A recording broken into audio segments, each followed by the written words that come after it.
All, welcome to our channel. మనం ఈ సంక్రాంతికి ఫస్ట్ మేమైతే పులగం అనేది వండుకుంటాము. దాన్ని ఎందుకు వండుకుంటాము, ఎలా వండుకుంటాము, ఎప్పుడు వండుకుంటాము అనేది నేను మీకు ఈ వీడియోలో చెప్తాను. ముందుగా అయితే పులగానికి కావాల్సినవి ఏంటంటే రైస్. ఈ రైస్ని ఎప్పుడు తీసుకొని వస్తామంటే మనకి కోతలు అవుతాయి కదా, కోతలు అయిన తర్వాత ఇదే ఫస్ట్ బియ్యం అనమాట. ఫస్ట్ మనం ఇక్కడ పులగం వండి దీన్ని మనం పశువులకి పెడతాము. అప్పటి వరకు మనం ఈ బియ్యాన్ని తినము. అండ్ అంతేకాకుండా అంటే దేవుడికి ఎలా సమర్పిస్తామో ఆ తర్వాతే మనం అనేది తింటాము. ఇవి కందులు, ఈ అలసందులు అంటాము. దీన్ని కూడా దీంట్లో కలుపుతారు, బెల్లాన్ని వేస్తాము, కొంచెం ఉప్పునైతే వేస్తాము. ఇవే మనము ఉపయోగించే పద్ధతి. అయితే ఈ కుండలోనే మనం చేసుకుంటాం. రైతుకి ఆల్రెడీ పంట వచ్చిందన్న ఆనందం ఉంటది కదా, అంటే అందుకని సంక్రాంతిని సెలబ్రేట్ చేసుకుంటూ ఉంటాడు. మరి కుమ్మరికి పంట అనేది ఉండదు. అప్పుడు ఏం చేస్తాడు అంటే ఈ సంక్రాంతి రోజు తనకు కూడా హ్యాపీనెస్ ఉండాలి కదా, అందుకని చెప్పేసి ఈ కుండలు అనేవి అమ్ముతారనమాట. అందుకని మనం కొత్త కుండల్ని తెచ్చుకొని ఈ సంక్రాంతిని సెలబ్రేట్ చేసుకుంటూ ఉంటాము. ఎలా అంటారో చెప్పండి ఒకసారి.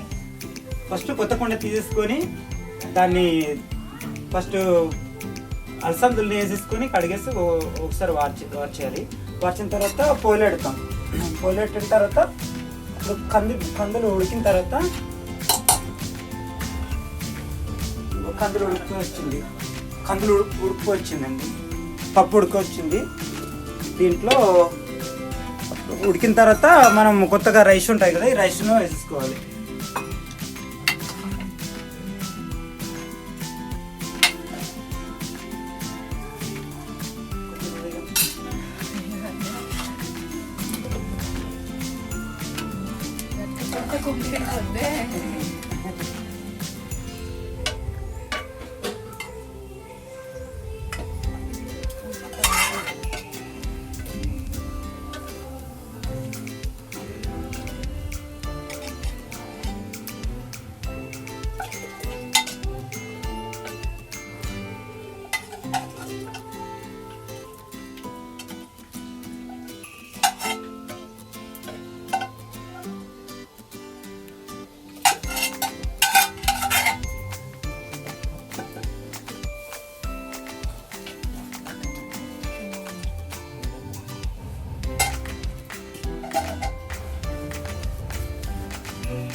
కొంచెం సాల్ట్,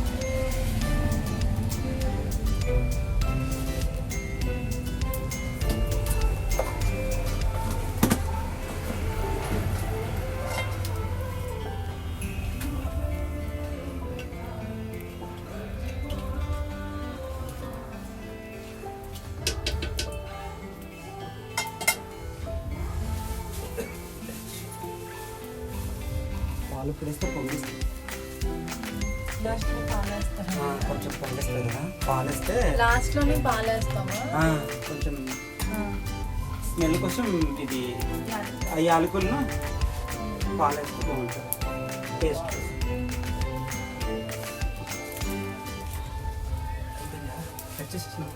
సో చూసారు కదా మా ట్రైబల్ కల్చర్ అండ్ ఆహారపు అలవాట్లు. ప్రతిదీ కూడా మేము ఈ పండుగలో ఎలా సెలబ్రేట్ చేసుకుంటాం అనేది మరిన్ని వీడియోస్ నేను రాబోయే రోజుల్లో పెట్టబోతున్నాను.